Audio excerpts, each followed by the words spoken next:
रामगढ़ गांव के पास एक नदी के किनारे कुछ पेड़ थे जिसकी टहनियाँ नदी के धारा के ऊपर तक फैली हुई थी। एक दिन चिड़ियों का परिवार अपने घोंसले की तलाश में भटकते हुए उस नदी के पास पहुंच गया। चिड़ियों ने एक अच्छा सा पेड़ देखा और उससे पूछा, हम सब काफी समय से अपने लिए एक नया मजबूत घर बनाने के लिए वृक्ष की तलाश कर रहे हैं। आपको देखकर हमें बड़ी प्रसन्नता हुई। आपकी मजबूत शाखाओं पर हम अच्छा सा घोंसला बनाना चाहते हैं ताकि बारिश शुरू होने से पहले हम खुद को सुरक्षित कर सके। क्या आप हमें इसकी अनुमति देंगे? पेड़ ने उसकी बातों को सुनकर साफ इनकार कर दिया और बोला, मैं तुम्हें इसकी अनुमति नहीं दे सकता। जाओ कहीं और अपनी तलाश पूरी करो। चिड़ियों को पेड़ का इनकार बहुत बुरा लगा। वे उसे भला बुरा कहकर सामने एक दूसरे पेड़ के पास चले गए। उस पेड़ से भी उन्होंने घोंसला बनाने की अनुमति मांगी। इस बार पेड़ आसानी से तैयार हो गया और उन्हें खुशी खुशी वहीं रहने की अनुमति दे दी।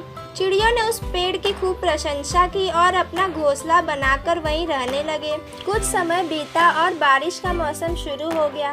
इस बार की बारिश भयानक थी। नदियों में बाढ़ आ गई।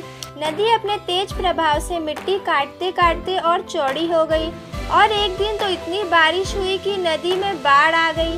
तमाम पेड़ पौधे अपनी जड़ों से उखड़कर नदी में बहने लगे और इन पेड़ों में वह पहला वाला पेड़ भी शामिल था जिसने उन चिड़ियों को अपनी शाखाओं पर घोंसला बनाने की अनुमति नहीं दी थी। उसे जड़ सहित उखड़कर नदी में बहता देख चिड़ियों का परिवार खुश हो गया, मानो कुदरत ने पेड़ से उनका बदला ले लिया हो। चिड़ियों ने पेड़ की तरफ उपेक्षा भरी नजरों से देखा और कहा, एक समय जब हम तुम्हारे पास अपने लिए मदद मांगने आए थे तो तुमने साफ इनकार कर दिया था।